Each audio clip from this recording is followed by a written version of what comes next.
Yeah, hopefully this did it this time. I reboot the computer, I reboot the modem, so I don't know. We'll see. It might just be that this is just not a good day to do a live stream. Maybe my neighbors are downloading a bunch of porn or something and stealing all the bandwidth here.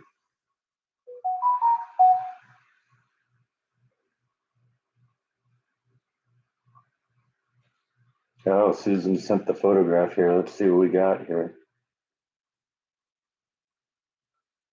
Oh, she emailed it to me. Okay, let's see here.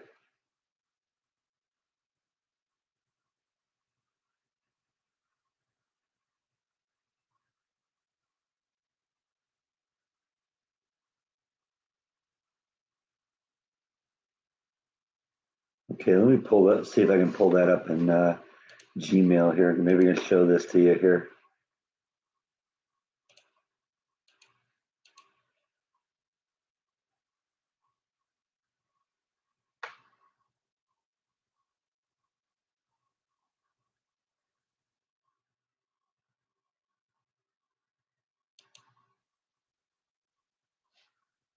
That's the wrong one.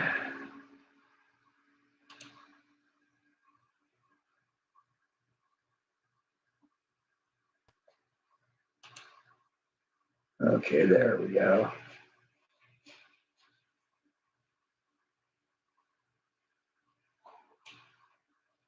That's actually kind of pretty. Here, let me show you here.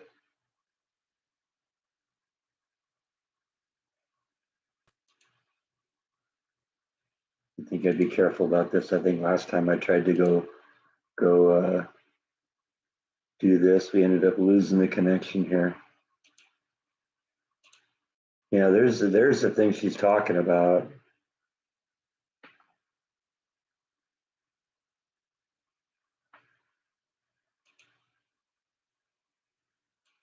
So that's kind of cool. I'm glad that Kara was able to do something about that.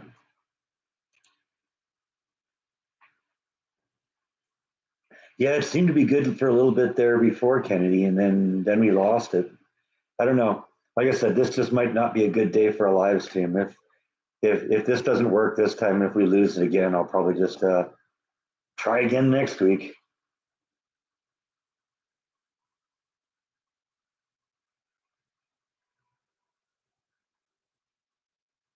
Right now, you're the number one fan, though, Ken.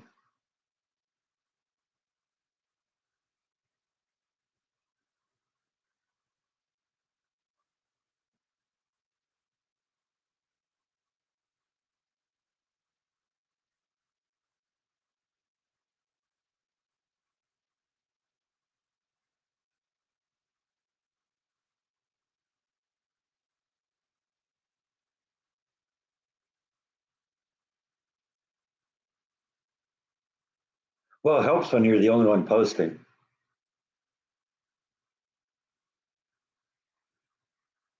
Yeah, I showed it a minute ago. That's pretty. Here, I'll show you again here. I heard it come through a second ago. So yeah, that's the picture right there you sent. I'm glad Kara was able to do something for you there.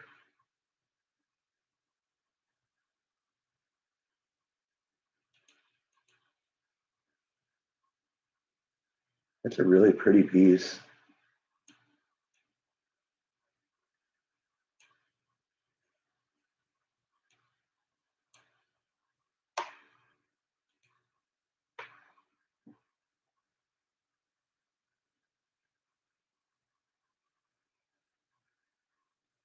Hey, Yvonne.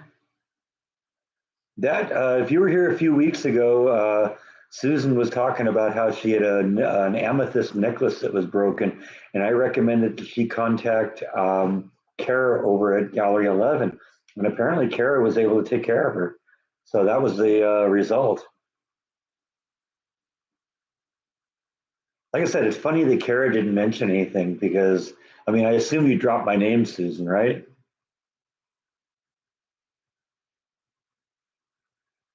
Because Kara knows who I am.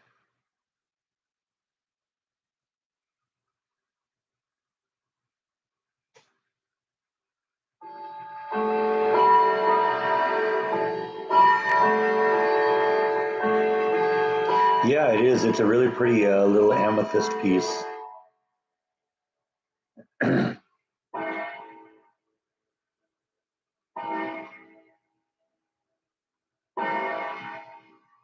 Yeah, we're gonna see if I can maintain a steady internet connection.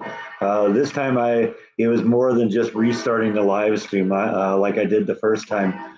This time I actually powered down and reset the computer and also rebooted the modem. So hopefully, that's my nuclear bomb. That's the biggest thing I can do. After that, it's beyond my ability to do anything. So we're going to try this again. We'll see if this continues to work. And if it does, good. If not, we'll try again next week, I guess.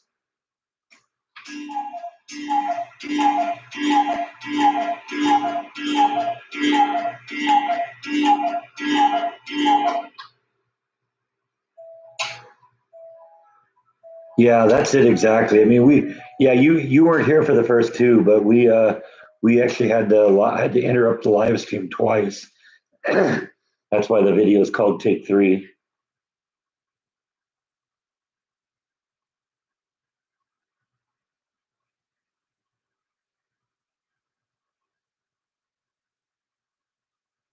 One of our best customers.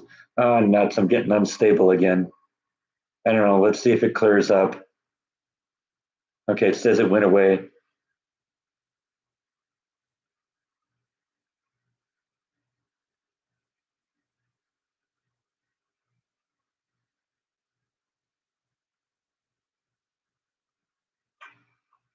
What do you make of this, Yvonne?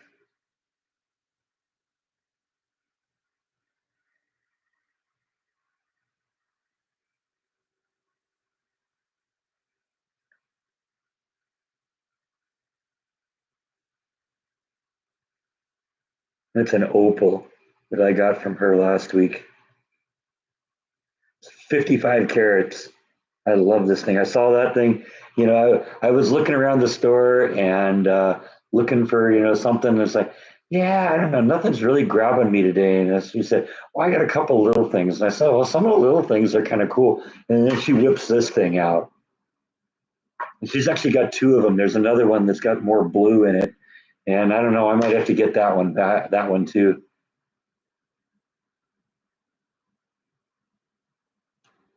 Yeah, I think this opal's from Australia. I think that's what she said.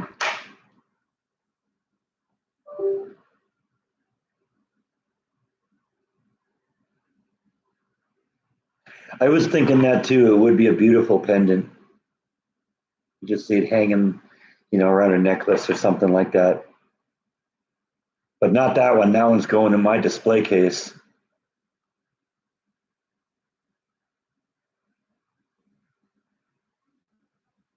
Don't even want to tell you how much I spent on that.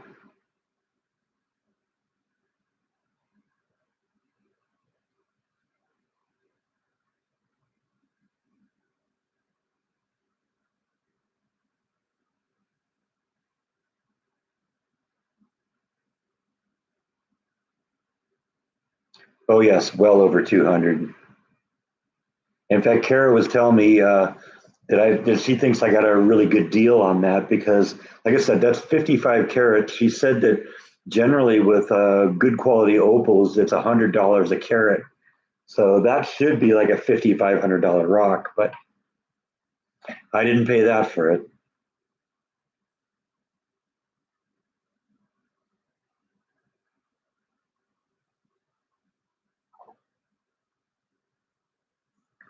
Yeah, Kara does some of that too. She does, in addition to rocks and minerals, she like does jewelry and stuff like that. She's really kind of into that kind of end of things. I think Chris, her ex, who used to help her run the place, he was more the jeweler and that kind of stuff. But she likes the jewelry too, and they're just not doing custom stuff anymore.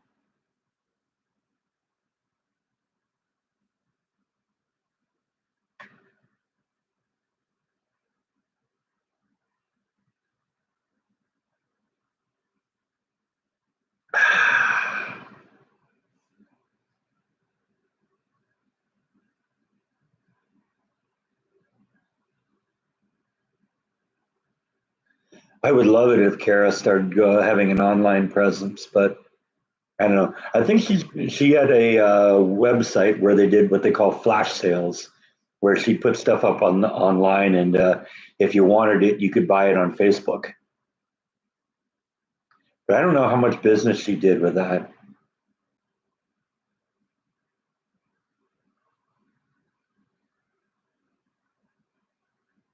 And I know she tried to do a live stream once, and that didn't go anywhere.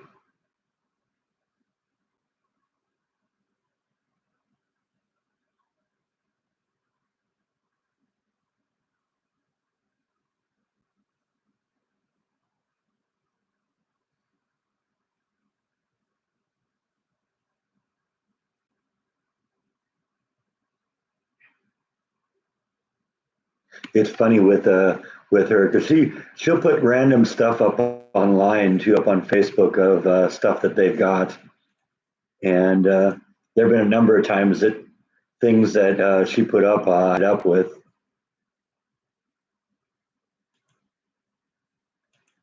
Let's see here if I can find some of the stuff. I'm going to cut away here again.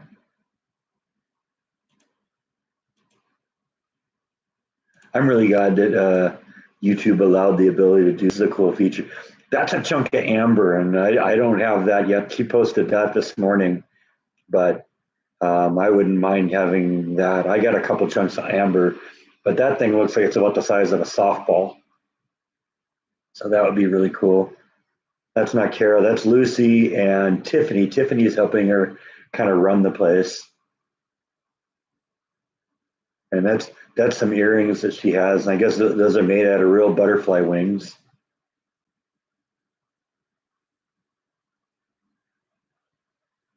Piece of malachite in a kind of a pendant thing. Oh, there's Lucy.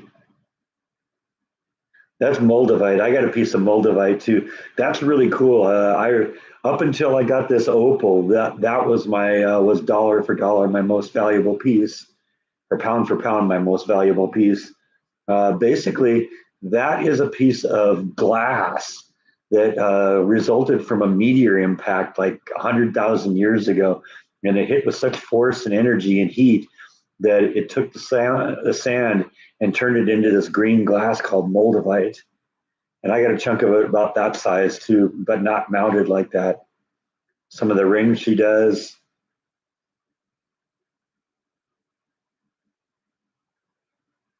Some more moldavite, I think. Yeah, not moldavite, malachite. She's into the shape things.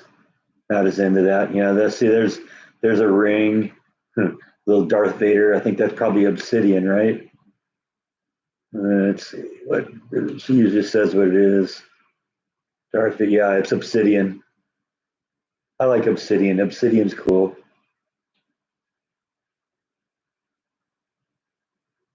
Butterfly wing again. That looks like a nice opal, right? Is that what that is? No, I guess it's just a moonstone. Okay.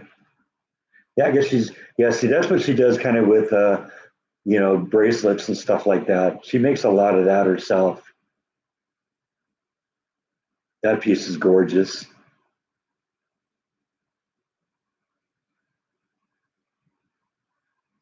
And Lucy again.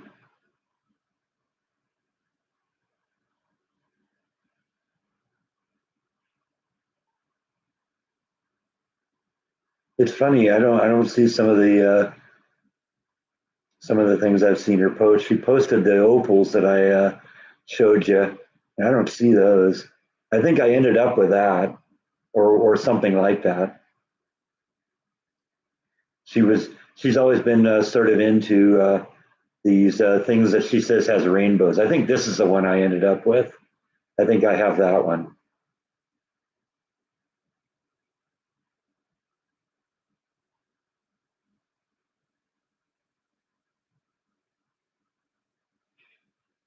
Carol wants me to take one of these home, and it's like, I don't know where I'd put that. That's like it's like a thin piece of stone that's like mostly translucent, and it's got a light in it, so it's a light source. And I think they're really cool, but I don't know. I don't know where I'd put it. That's the problem. And I'd be afraid to move it too. That's kind of pretty. That's is that Labradorite? Yeah, that's what I thought that was.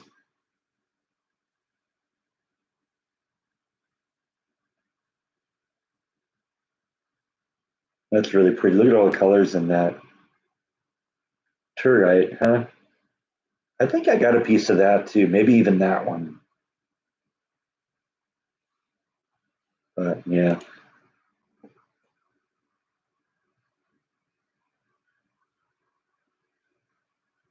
Yeah, I'm back. Yeah, but I mean, it's possible. She said it's very likely that if I come back in another week or two or whatever, it'll probably be there because she says she doesn't have a lot of customers that go for the big ticket items.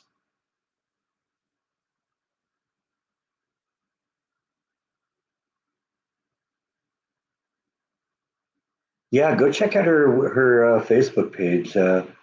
You saw it before. It's what's called Gallery 11 Crystals and Jewelry. Just search for that in Facebook, and subscribe to the page.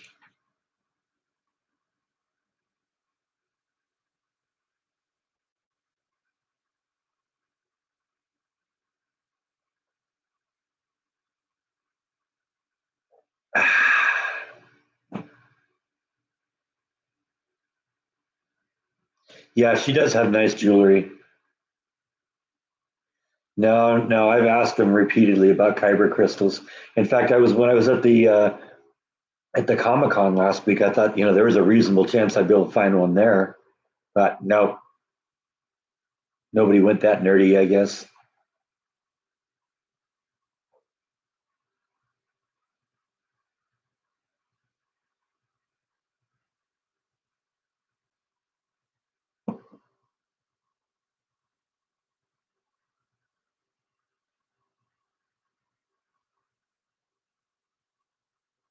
Yeah, I'm glad that when Kara moved, that she moved to someplace that was close by.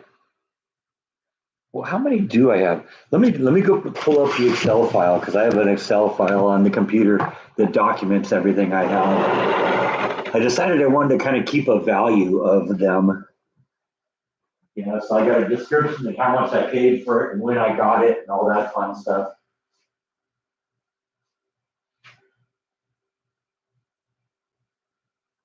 Let's see here.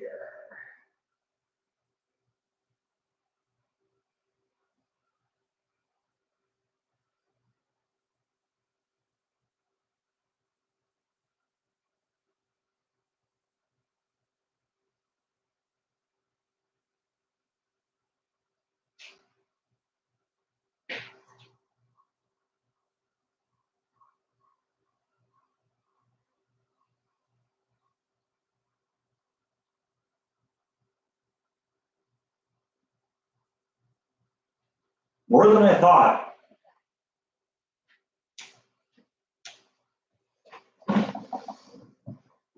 There are 179 pieces in my collection.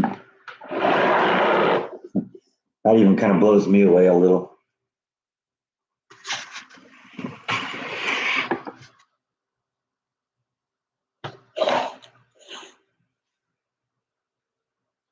She seems to like the new location, but it's not that it hasn't been, it's been perfect. I guess there was an attempted break-in into the store, uh, I don't know, a month or a month and a half ago. She thinks that they were actually trying to break into the CBD store next door, and they didn't get in. She also had a little accident in the store. She had a beautiful painting hanging on one of the walls. Well, apparently the painting fell off and broke a couple of her pieces on the way down.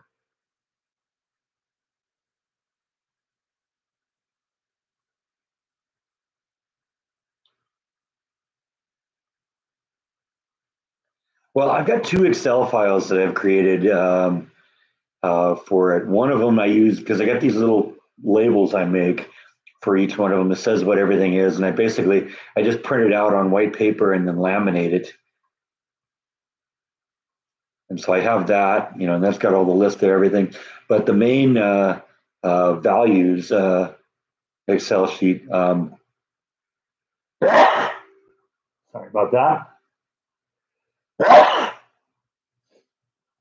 The main values sheet, I decided I wanted to, start keeping track of what it was I had and how much I paid for it, so I can kind of keep a mental note of, the value of my collection.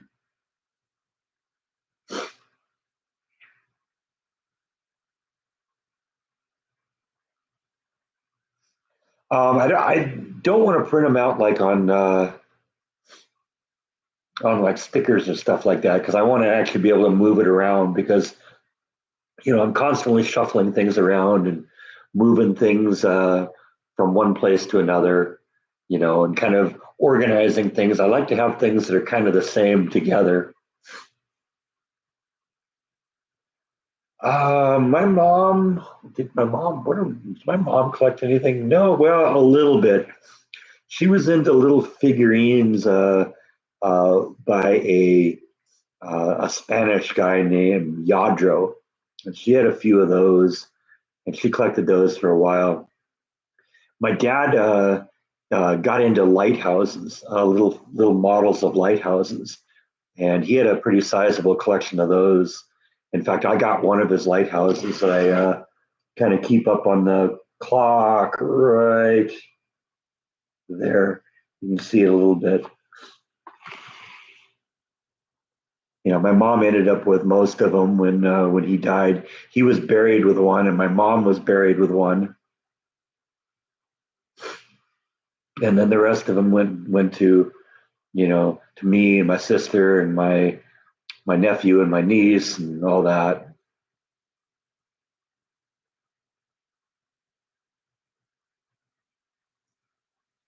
I don't know. I mean, my mom knew about the rock collecting because, I mean, I was doing that a little bit before she passed.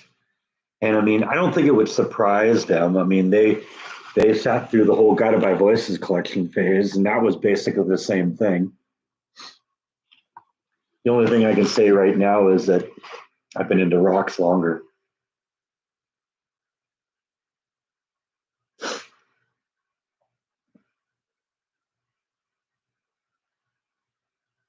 Yeah, I kind of get obsessive when it comes to being into things.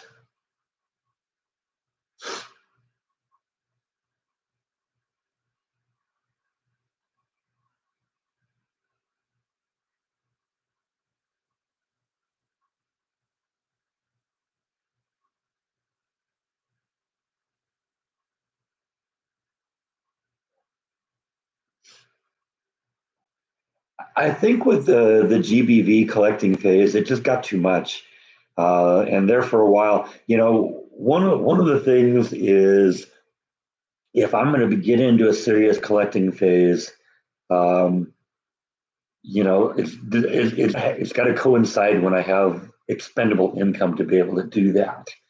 And the GBV collection phase was, when I was working at Warner Brothers and I was making really good money, and so I could afford to do that. And I think the combination of the fact that there was just, it got to be too much with Guided by Voices, because Bob, the singer, is a very creative person and is always writing songs or coming up with ideas for songs. And he said once he could write 3 songs or 5 songs while sitting on the toilet, and that 3 of them would be good. And I've seen that happen. And early on, the record labels kind of put a break on how much material he could produce, because they didn't want to overwhelm the fans. And at one point, when he moved to a new label, he got an agreement with them that he could produce as many side projects as he wanted. And he started putting out like 3 or 4 albums a year. And it just got to the point where I didn't have enough time to get into one album before the next thing came in. It was too much. And I think it was also the fact that I like kind of the throwback to the old Guided by Voices. The original Guided by Voices was just Bob and a bunch of his drinking buddies getting in the basement of their of Bob's house and banging out rock songs. And none of them could really play. Bob was a decent musician and a great songwriter, but none of them were really good. It was, it was more about, getting drunk and playing rock. And I think as time went by, he started getting more and more professional musicians in. It started with Doug Gillard, who is a very, very talented guitar player, and I've met him a number of times, and he's a really nice guy too. But when I was into him, there were people like Nate Farley and Tim Tobias who were average musicians and were more part of the drinking ethic, and that was what was really kind of fun. When they became more polished, I think I kind of lost interest a little bit. I like the lo-fi nature.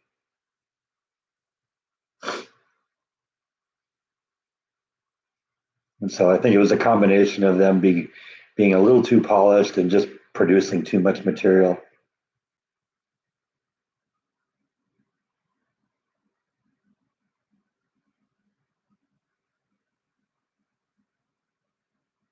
I think I saw Guided by Voices between 25 and 30 times.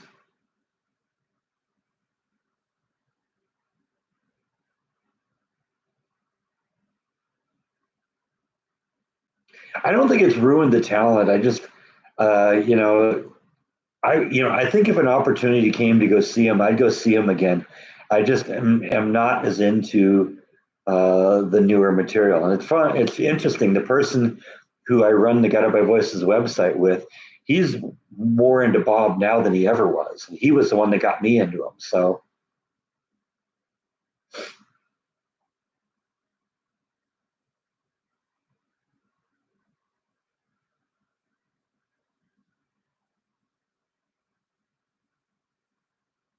but so far, I haven't gotten bored of the Rocks.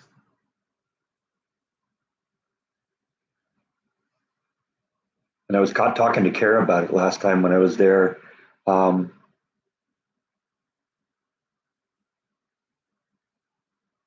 I was talking about, my collection. We were talking about that, and she says, "Well, it's a good investment too, because they'll appreciate in value and stuff like that." And I was also pointing out, and I think I've mentioned that here in the past too, that a lot of times collections like mine, that they're worth more as the whole than they are of the sum of their parts, because a lot of people, when if they want to have a really impressive collection, you know it takes time to kind of collect to make the collection. Whereas if you can go and find like a collection of stuff like, wow, I love everything in this collection, it's kind of more worthwhile because you don't have to spend the time collecting it yourself.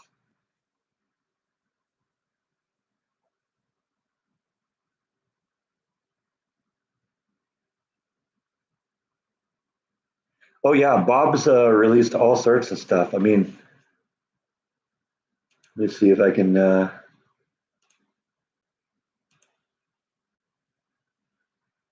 Let's see here. I think the best place to go is here. This is called the Guided by Voices database. Somebody created just a massive database. Let's cut away to this here, and I'll show you what we're talking about here. Okay, so this is the GBV DB here. Um, let's see.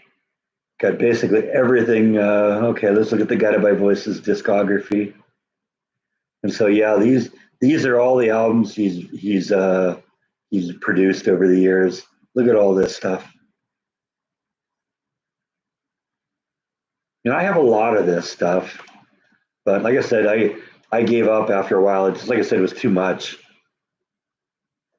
But these are all the primary albums here. And I have, Devil Between My Toes, Sandbox, Self-Inflicted Aerial Nostalgia, Same Place the Fly Got Smashed, Propeller, Vampire and Titus, B1000, King Shit and the Golden Boys, The Alien Lanes, Under the Bushes, Under the Stars, Mag Earwig. Mag Earwig was when Doug Gillard first showed up with the band. Do the Collapse, that was the first studio album they did. Prior to that, a lot of the stuff they did, they just banged out there in the basement of their house. And I mean, I think I kind of fizzled out about Half Smiles of the Decomposed. I think I have like bootleg copies of this and this and this, but this is all the stuff he's produced since then. And like I said, I just couldn't keep up. And like I said, I was also to the point where the time at Warner Brothers ended, and I didn't have as much expendable income. That was when I was working at Disney and stuff like that, and barely getting by on my own. So it just became something that wasn't an option anymore. But yeah, look at all the stuff that he's released. Every one of these is an album or a single or an EP or in this case box sets. It's just crazy.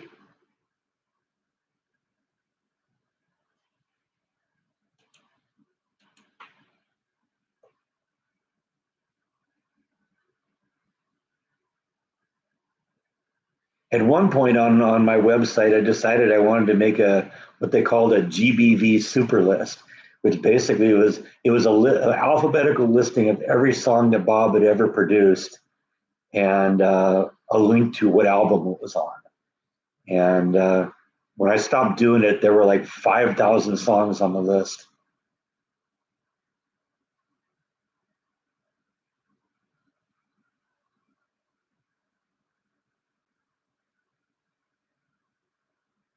Yeah, well, you're right, Susan. I'm not looking to sell any of this stuff. I love my rocks. I love looking at them, and but I do think about it from time to time that it is an investment. If I needed, it'd be something I could fall back on if I ever needed, came on tough times or something like that.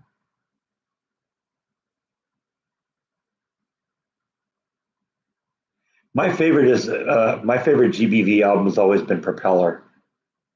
And I think I love the story behind the album because the original pressing had that collection of 500 where all the covers were hand decorated, and of the 500 of them, I own 8 of them. So I love that album, and I love looking at the covers.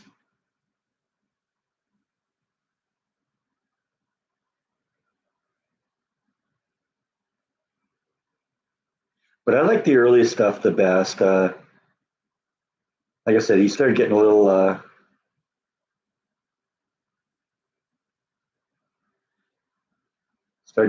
bit more polished. I think later on that was kind of one of the things. Like I said, it was that, and there's a combination of just getting overwhelmed by the material. Yeah, I don't really look at the DVD collection though as putting that in the same category as like some of the other collections that I have. But I guess I could see that. I mean, I could look at my CD collection too as sort of a monument to.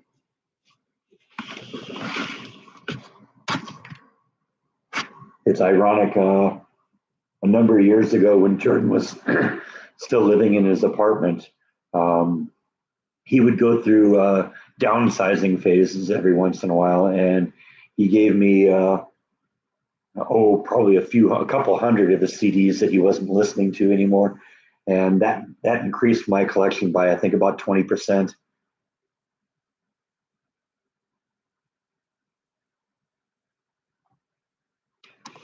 Yeah, I got a few CDs definitely,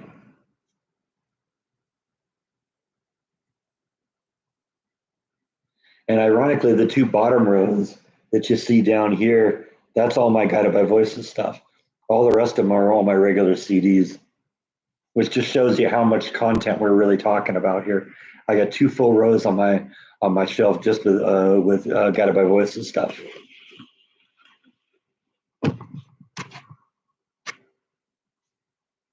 Thanks for stopping in, Gene. See you next week. Yeah, I like that Beatles box set. That's cool. Kind of hard to miss that though. Top shelf. I had most of the Beatles albums, but that was an ability to get them all at once. And I got that Nirvana collection at the top there too. Sorry, I can't. I could never be a weather person. That thing right there, that's a rarities Nirvana collection.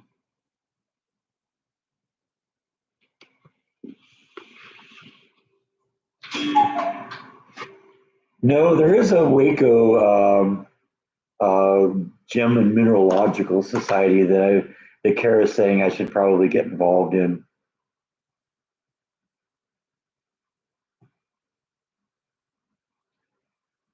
I don't know if I want to though. She's told me stories about people who, are waiting for other people in the club to die so they can get their rocks.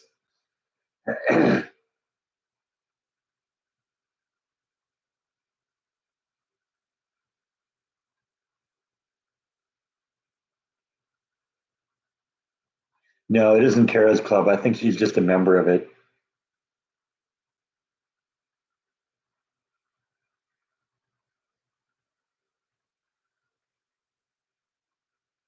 Yeah, exactly. Dying for rocks.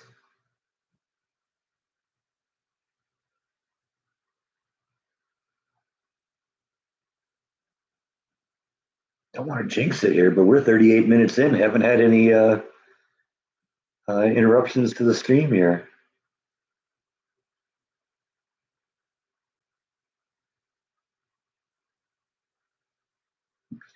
That's it, Darth. Rock music to collecting rocks.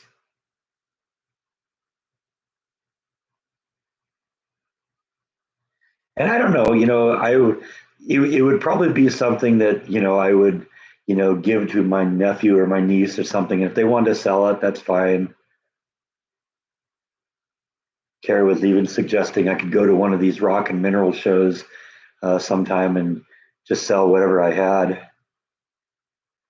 I don't want to do that though. I like it right now. I don't have to do that. I still love looking at them.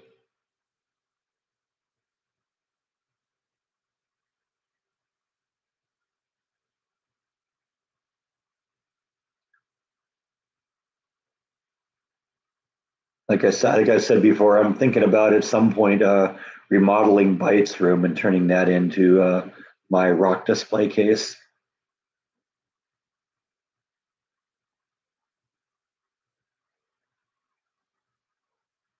I could probably do it now because ever since Nibble passed, Byte doesn't go up on the shelves anymore.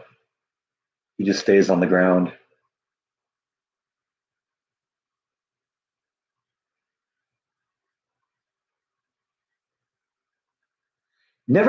I've never invited anybody in. I don't think anyone but me has ever seen this live.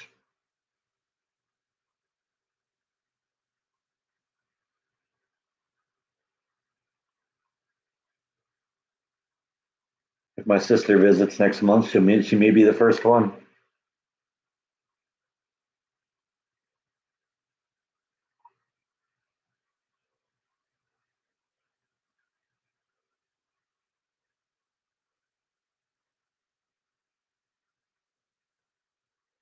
Probably anybody in here, I would have no problem with you coming over and visiting.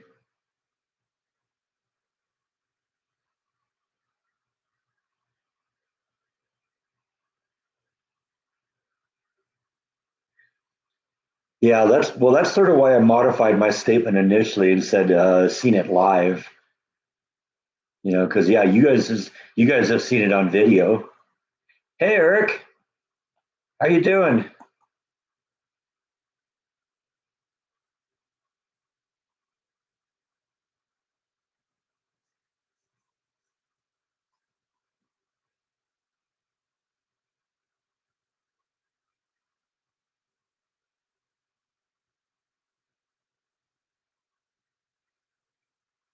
It is a beautiful collection. I love having it.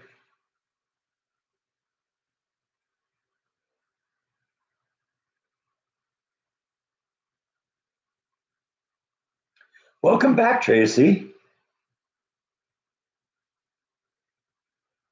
Yeah, good question, Susan. How's the job going, Eric? I think last time you said you were just about to start or something, or maybe you had just started.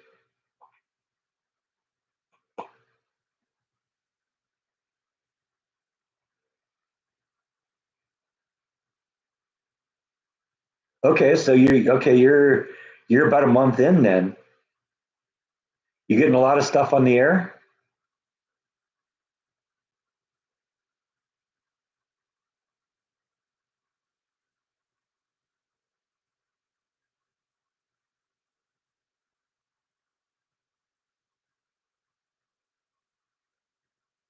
Oh, they got you editing too. That's really cool. That because that'll lead you into other directions too. If you know how to edit.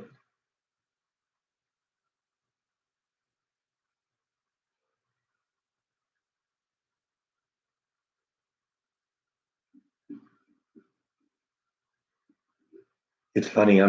The vlog is leading to things at work too. The boss has me producing a video that describes how to use one of our tools, and I'm actually going to record the audio this weekend. I've written the script already, gotten it approved, and so yeah. And then he's got another video in the future he wants me to do too. So this may lead to good things because if it works well in our department, I could see me going and helping other departments with their videos too. This could go in strange new directions.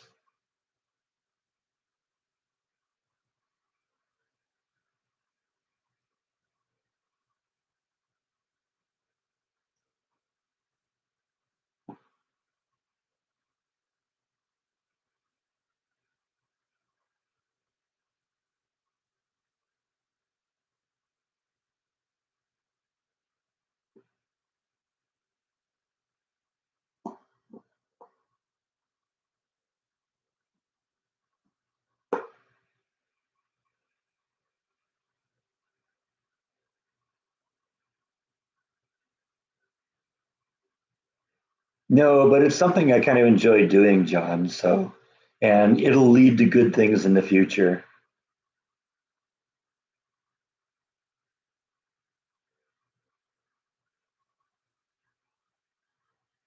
That's awesome, Eric. I'm so happy for you. Remember, I suggested this to you like a year ago that you should get an internship somewhere, because that's a good way to learn. And if you do good work in a TV station there, they'll hire you on. You'll start making some real money.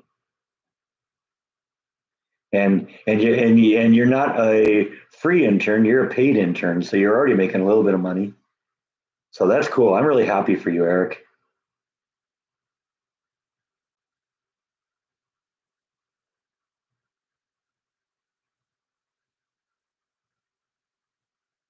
There's got to be a bunch of nursing homes in Florida, but I don't have any insight into that.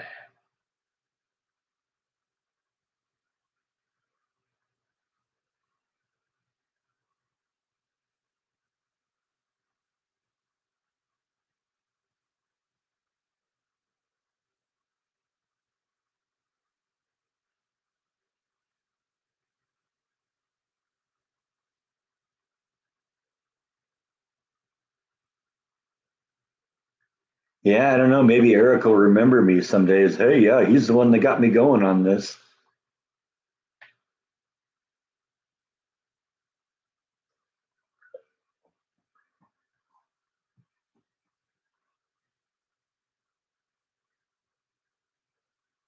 But see, that's how Eric kind of got into visiting me because he was doing a vlog too. So it just kind of naturally transitioned into that. So it's kind of funny that both of us are turning our vlogging into something that we can actually make some real money at.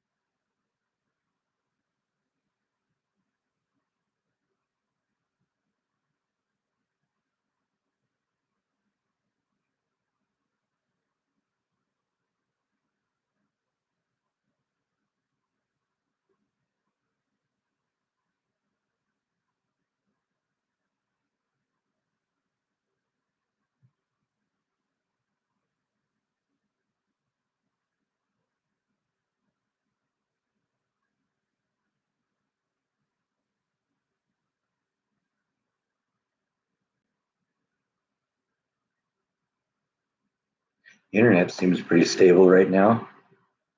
That's good because if I couldn't have pulled it off this time, I probably wouldn't have tried again. Maybe that's all that needed to happen. Maybe I just had to reset the whole system. Yes, as a matter of fact, I got a couple of freebies from Kara. Uh, that one, the red in there, that's a natural ruby. So I thought that was cool. I like rubies. I've been kind of getting like little gemstones. And one of the cool things about rubies, of course, is they do amazing things under a black light. And I also got this little teeny tiny nugget of a ruby, which is also really cool. And once again, it does something. And it's really hard to make it visible. And I got to kind of keep it off my hand for too long. In that short time where I could actually feel the warmth from the ultraviolet light. Got to be careful of that. But this is my new favorite, one of my new favorite pieces. I've been collecting kind of raw gemstones for a while, and I got this one. Look at that. That's an opal, and I love opals. I've loved opals for a long time. Look at the fire on that one. That's 55 carats. Really beautiful piece. It's amazing under the sun too.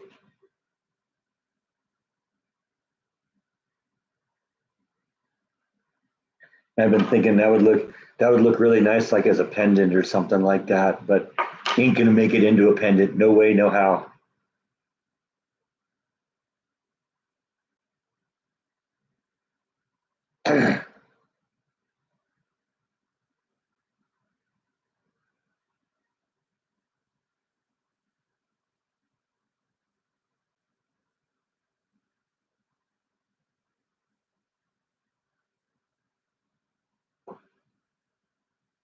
Bird just landed on one of the bushes outside there.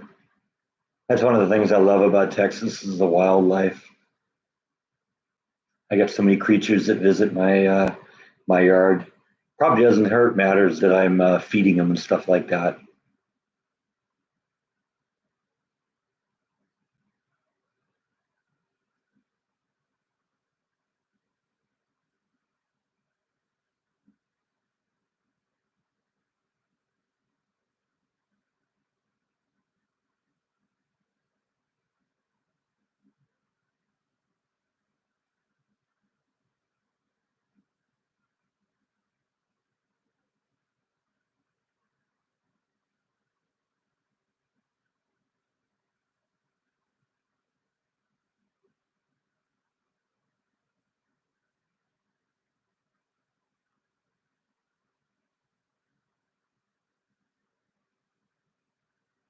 Crows are really intelligent creatures.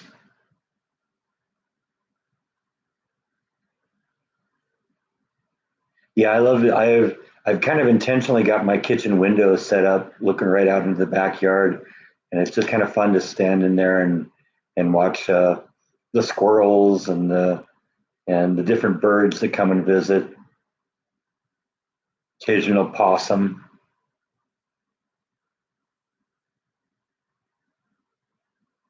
Some of the squirrels are getting to the point where they're fairly comfortable with me. They don't scamper off. I think they realize I'm not going to hurt them, and also I'm the source of the food.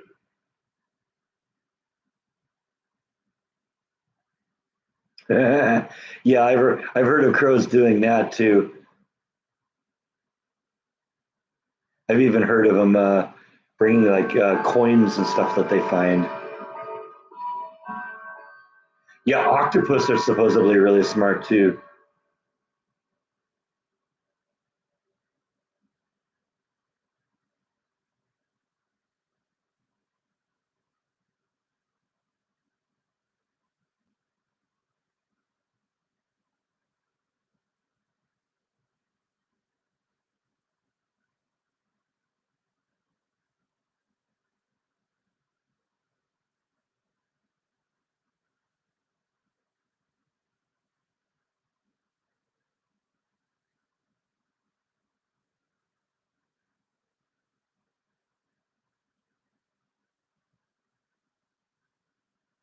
Is that your favorite of my rocks? Which ruby? You talking this ruby?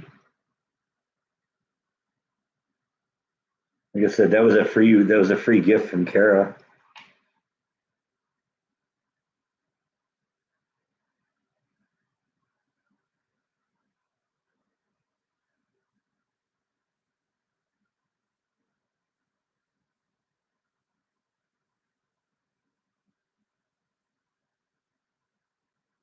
But yeah, that is pretty. I got a couple of rubies.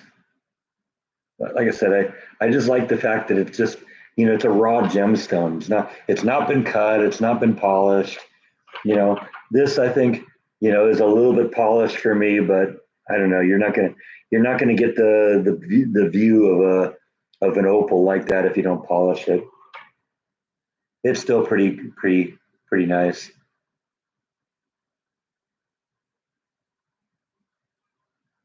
All right, I'll tell you, Darth, that was $800, far and away the most expensive thing I've ever bought in terms of rocks.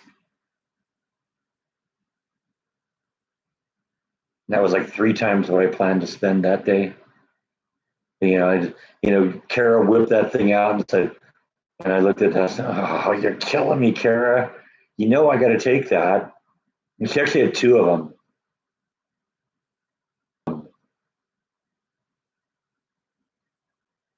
The opal, this thing.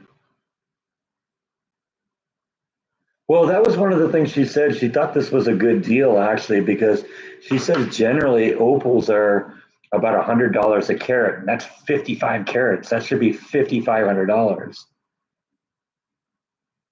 Yeah, they do take credit cards. I don't bring $800 of cash with me anywhere.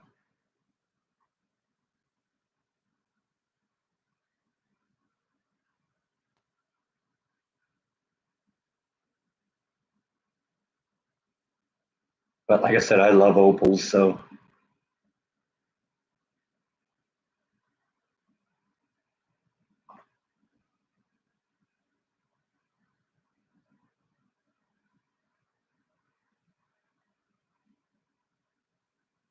well, I know she's got one more there.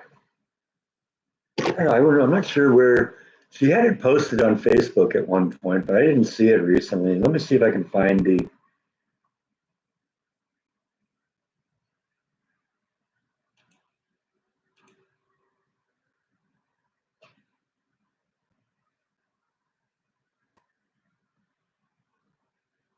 Yeah, because this is all the stuff I was looking at before.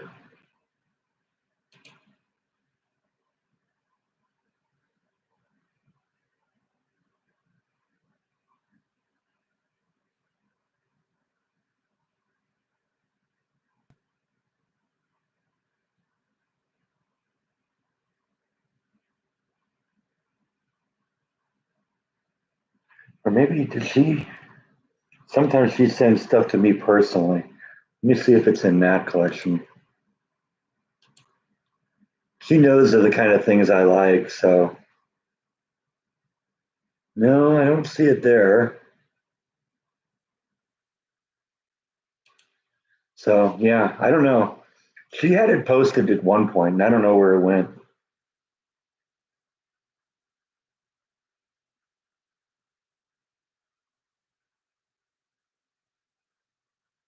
I have a lot of black stones. I have some beautiful obsidian that I like,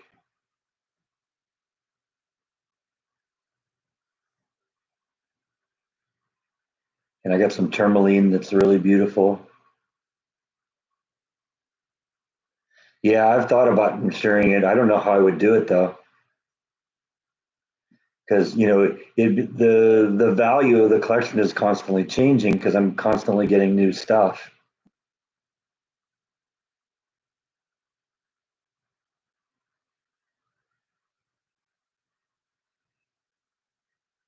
But yeah, I'm talking about black stones. Let me go get you my piece of my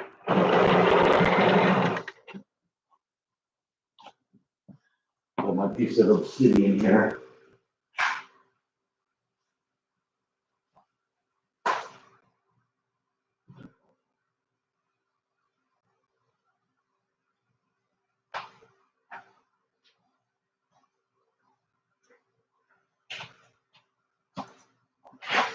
Yeah, that's my piece of obsidian right there. I think that's really cool.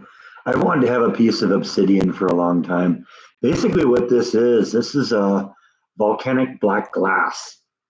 And so you find this around volcanoes, but it's basically glass. In fact, if I drop it, I could break it. But yeah, I like obsidian.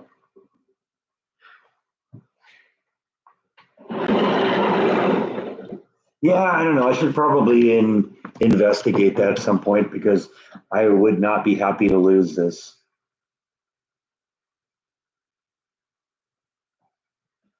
It does a little, yeah. I mean, it's not really that heavy, but I would say it's under a pound, probably 10 or 12 ounces, maybe.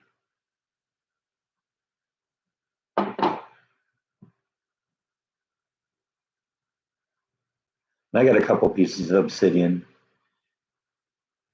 Yeah, yeah, that's one of the things I like. In fact, this was one of the actually first pieces of rock that I bought because uh, you remember I kind of got into the the current rock collection phase when I went to the Rock and Mineral Show about 2 years ago, and that was one of the first pieces I got there. I also got my first ultraviolet light at that place, and my first pieces of UV reactive mineral.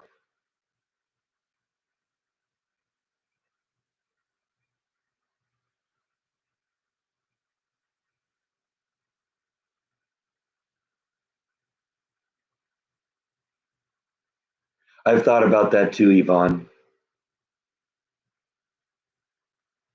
Yeah, I am running out of space, but I've got plans. I still got more space, and I could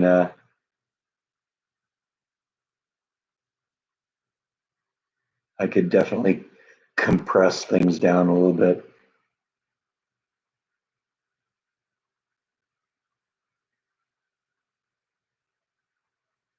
No, I haven't had a visit from the FBI yet. I do like the fact that I have some rocks that are considered dangerous. I got a couple of them that are mildly radioactive, um, and I got two rocks that are actually poisonous. They have high levels of arsenic in them. So when I handle those, I have to handle them with gloves.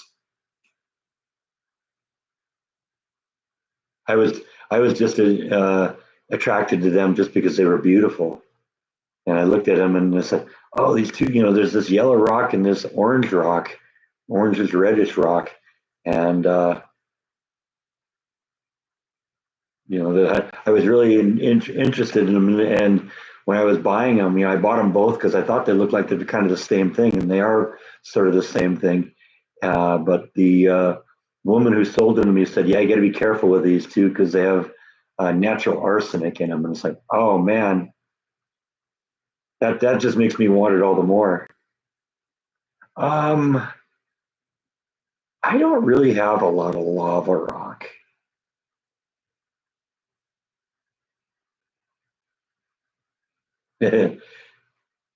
Well, the radioactive ones I did get from her. The one with the arsenic in it, that was I got from the Rock and Mineral Show last year, a couple months ago.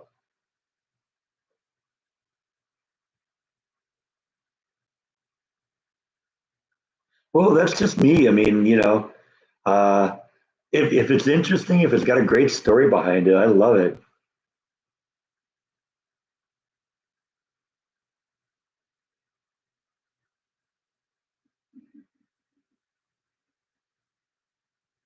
You have to have a new clothing rack for all the clothes that you're going to wear filming stuff for Fox 44, huh?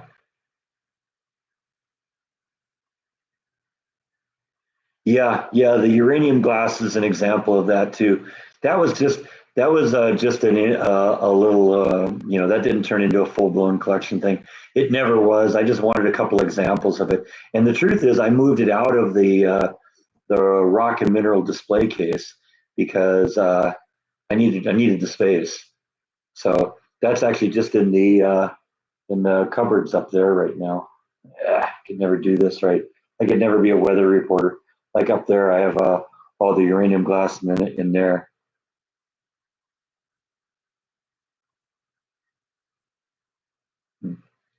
Yeah, I don't think any of it's that dangerous. I mean, I think probably the stuff with the arsenic in it is the most dangerous. The radioactive stuff is mildly radioactive. You get more radiation from the sun.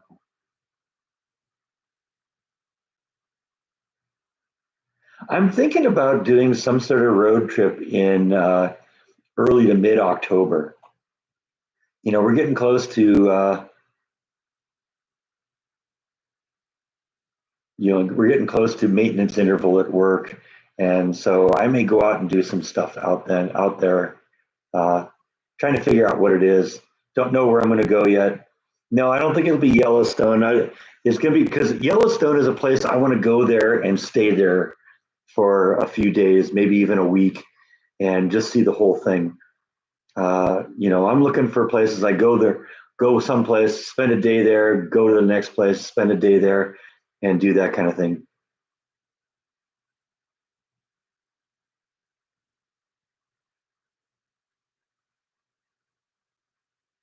No, I don't have anything that's that radioactive, Darth.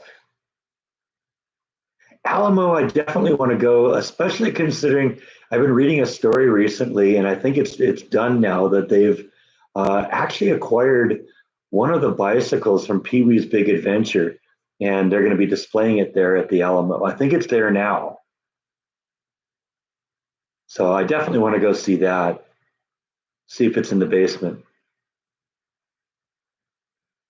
But I'm actually thinking of headed north, maybe into, Oklahoma, seeing what's up there. Wouldn't mind going to Oklahoma City and seeing the site of the Oklahoma City bombing.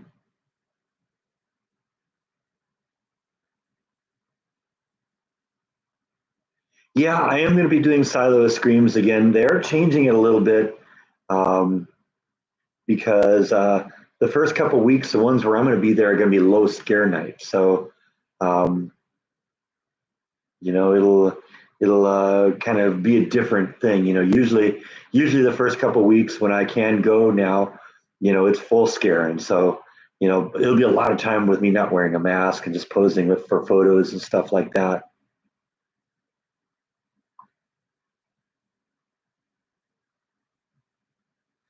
Well, have you ever seen the movie Pee Wee's Big Adventure, Yvonne? Because that explains why it is.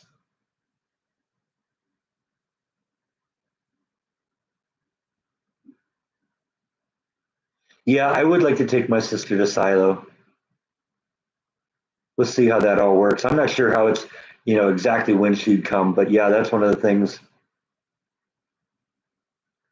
Okay, well, one of the things is that the story of Pee Wee's Big Adventure is his bicycle is stolen, and he spends the whole movie trying to find it. And he goes to a medium, and the medium says that the bicycle is at the Alamo in the basement. And so that's what the joke is. And so that's why there's a tie-in with the bike and the Alamo.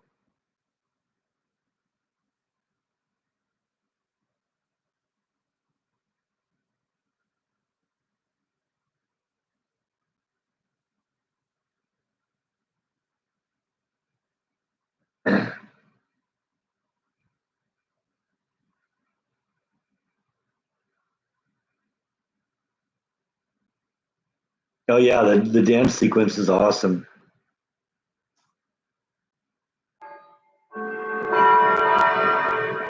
I say we let him go.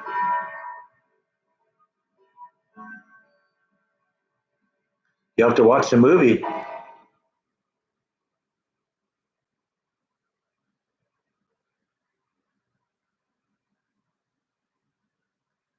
And Large Marge, I love Large Marge. Large Marge was awesome in that.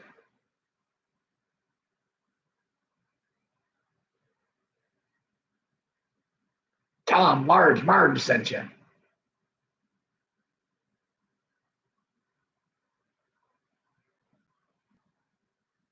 I gotta pull that movie out again. That movie's great.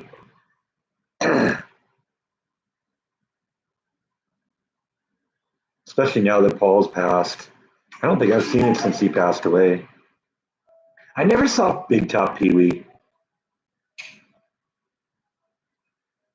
I do get a kick out of seeing Pee Wee in some of the early Cheech and Chong movies.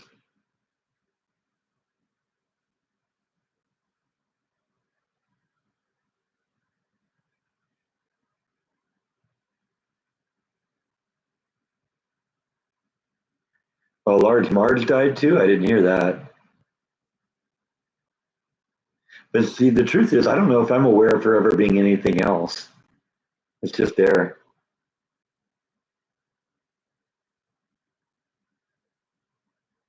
Yeah, I never watched Pee Wee's Playhouse either. Like I said, I liked him in the Cheech and Chong movies.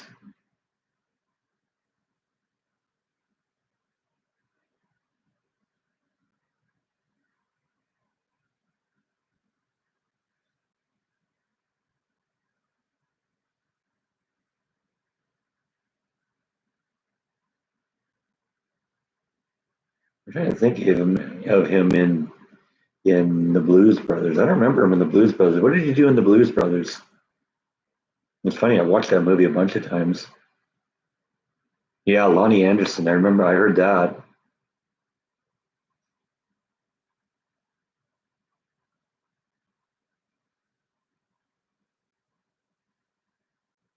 Of course, I'm still mourning Ozzy.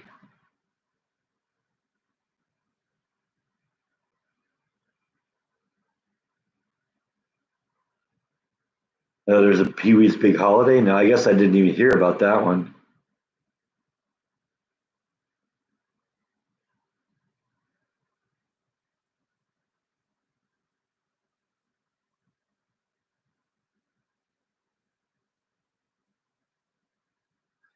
Yeah, I know. It's kind of depressing, isn't it, Yvonne?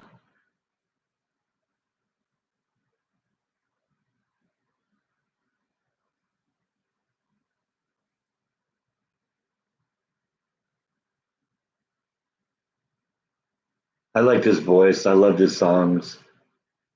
He had some really classic songs with Black Sabbath.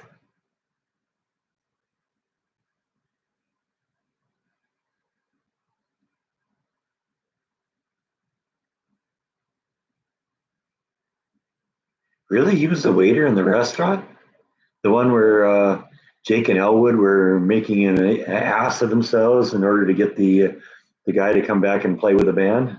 I don't remember that. I like Crazy Train. Crazy Train's one of my favorite Sabbath songs.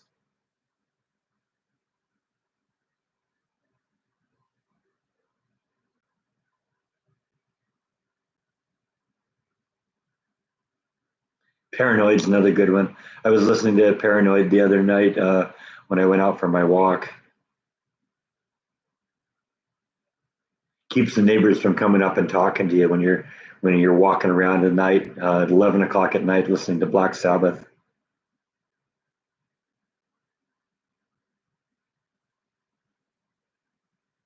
Yeah, I'll have to go. I don't know about that and Pee Wee being in Blues Brothers. I don't know. We got IMDb. Let's check this out here.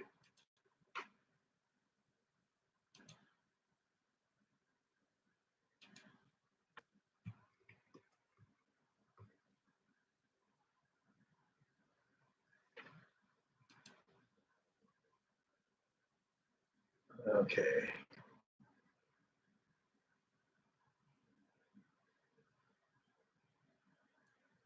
Okay. Yeah.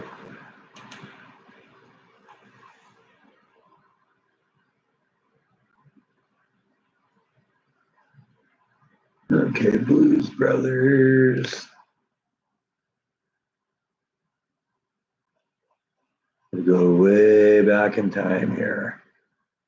Okay. He is. Yeah, he's the waiter. I don't remember that.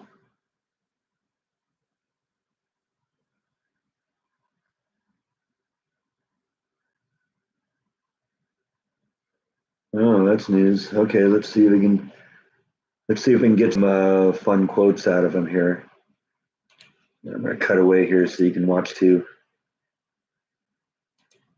because I can do that. Okay, so let's see. I didn't know Chaka Khan was in that. That's interesting.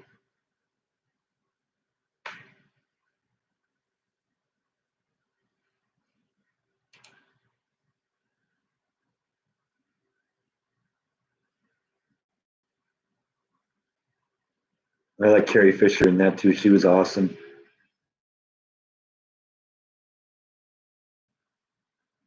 John Candy, yeah, he's in there too. He's great. Orange Whip, Orange Whip, three Orange Whips. Oh yeah, okay. There's pictures of him. Holy cow, that's definitely him.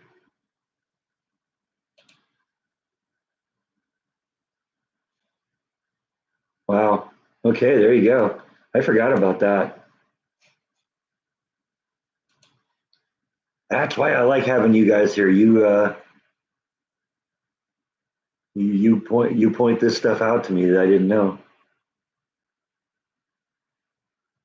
Aretha Franklin's in it.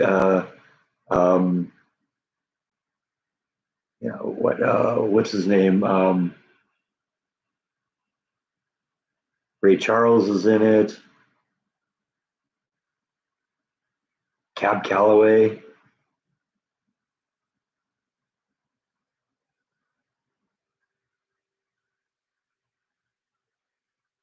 Oh yeah, I hit the Cameron Park Zoo last week. Attempt to go see the giraffe and all the vultures. The vultures are gone. They don't like the fireworks. Apparently, neither do the orangutans. Little Richard. I don't think Little Richard was in it. I'm thinking. I can't think of his name.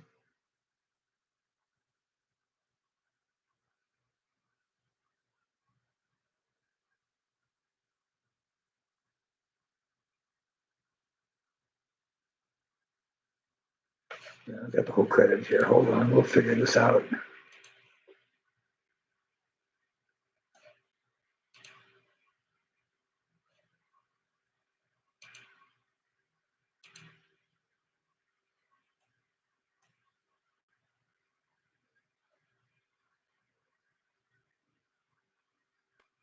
Yeah, Cab Calloway, James Brown. That's who I was trying to think of. John Landis is in it. Carrie Fisher, John Candy.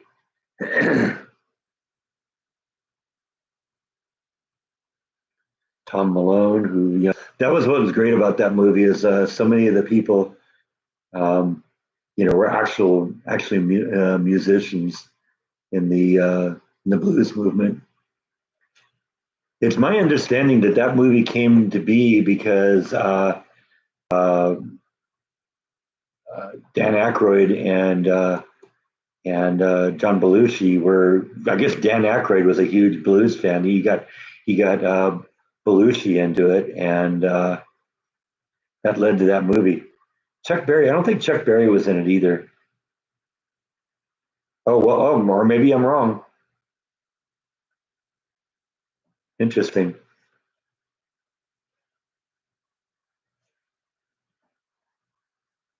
No, I didn't see Blues Brothers 2000.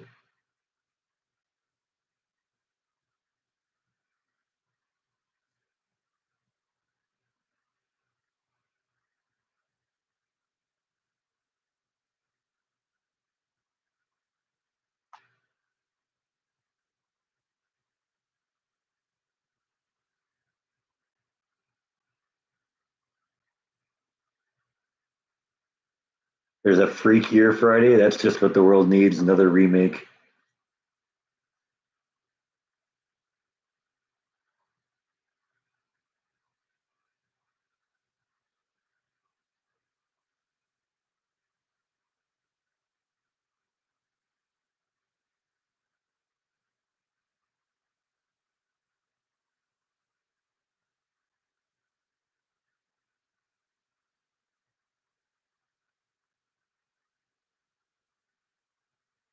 Well, anyway, I think beat this live stream to death here. I'm going to pull the plug on this one. We'll pick this up again next week.